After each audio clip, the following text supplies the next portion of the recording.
Hey guys, thanks for stopping by Ballistic Barbecue. Today is going to be another installation of my Grand Theft Burger series. This is where I attempt to recreate a famous, popular, iconic hamburger. And today we're going to be doing Rocky's Crown Pub Burger. It's a local San Diego favorite, so let's get going.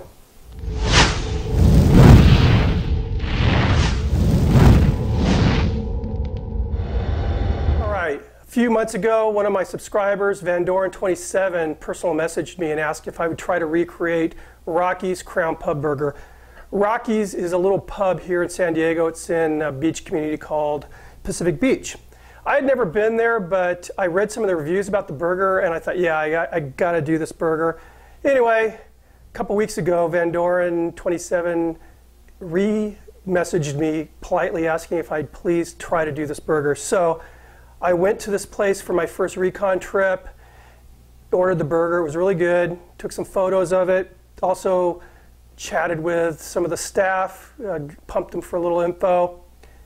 Got some decent info, but I had to go back for a more tactical approach. This time I sat at the end of the bar, a few feet from this little kitchen, and I actually sat there and took notes while the cook prepared my burger, and I think I'm ready to do it this time. I'm gonna nail this. Anyway, like any burger, they start out with a really good meat, and they're using a ground chuck, which they have ground at one of our local meat suppliers here. It's a very coarse ground, and it's looked like about 80-20 as far as the meat to fat ratio. I found a nice, nice chuck roast, and I ground it myself here using, again, the coarser setting on my meat grinder.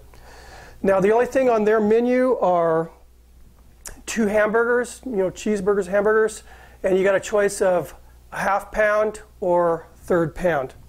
I'm going to go with probably about a ½ pound. And again, they're using a very loose patty here, pretty thick. And they're not paying a whole lot of attention as far as whether it's perfectly circular or not. So here's my patty right here. I'm going to go ahead and make a few more. When I'm done, I'm going to place these patties in my fridge, let them set up a little bit, get my grill ready, and I'll meet you out in the backyard. All right, guys, now it's time to cook this burger up, and this is actually what sets this burger apart from other burgers I've seen. Very interesting how they do this. They cook on a traditional, actually pretty small flat top, but they're cooking on a darn low temperature. And again, I watched them cooking, and those things were on the grill for 8 minutes before they even flipped. I was watching them. It's not that really hot searing heat that we're all used to seeing. So we're going to go ahead and put the burgers on.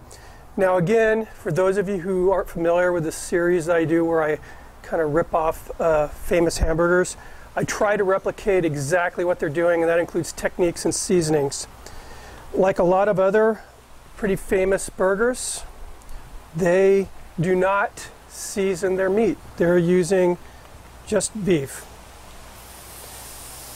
So that's going to go down on the flat top. It's pouring out right now. And again, pretty low temperature.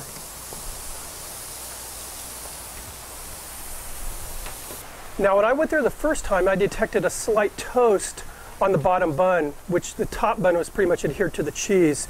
I read a blog and they said they did not toast their bun. So that's one of the reasons I went back for the second time. And my suspicions were correct. Basically on the real cool side of the flat top in the corner, that's where they were putting their buns. I'm using this bun right here, which is Aunt Hattie's restaurant buns. This is the same buns they were using. I saw the packages. And what they would do would open the bun up and stick the bottom bun down on the flat top. So it's doing 2 things here. And I'm using this little cast iron griddle as an extension to my flat top. It's heating up the buns, and it's putting a slight toast just around the outer rim of this bottom bun, and it's a nice effect. Now, as far as my little flat top here that I have hardly any charcoal under there. Again, I'm keeping it, you can see it's just barely sizzling away there. And I literally have like maybe 25 pieces of standard briquettes underneath here to maintain this low temperature. So you can see it's not searing off like normally. All right, so they've been cooking for 5 minutes now. We're going to do the next step that they do, and that's give these burgers a smash.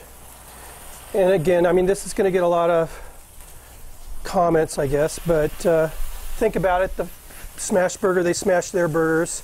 And the thing is it's still raw on one side, so you're not losing a whole bunch of juice. It's a bad thing to do once you flip a burger to smash it. That's like Burger 101. You don't do that, but in this case, I don't have a problem with that. So these are going to be cooking again for probably another 3-4 minutes, and then we'll give them a flip. All right, we're ready to flip these guys now. They've been cooking a total of 8 minutes. Smells really, really good, really beefy. You can see it just looks very, very juicy. So they're both flipped. Just a very light sear on those.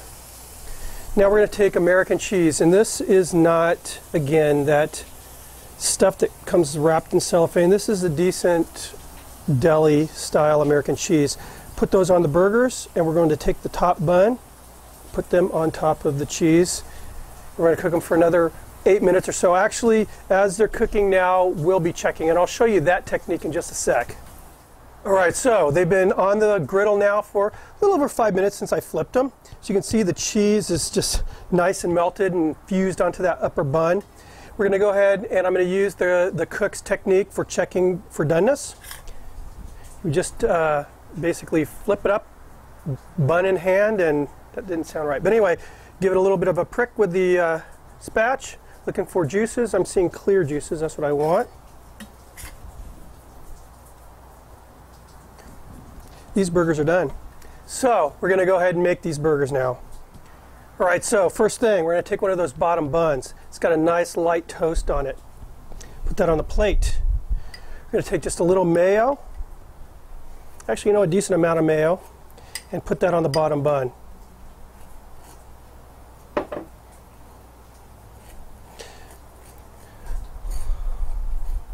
Like a lot of the great burgers in this country, this thing is based on just pure simplicity.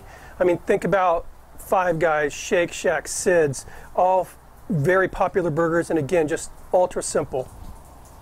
Now we're going to take some green leaf lettuce, just lay that on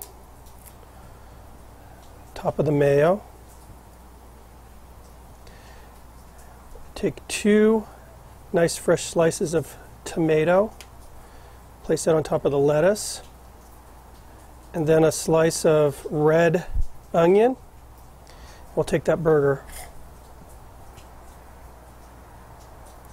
There you go, guys. Rocky's Crown Pub Burger. There's just one thing left to do, and that's give it the old taste test.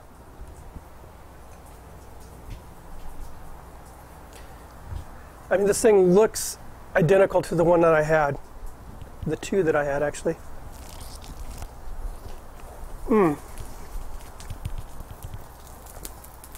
This low temperature cooking technique really makes for a juicy burger. And again, you really don't miss that salt and pepper.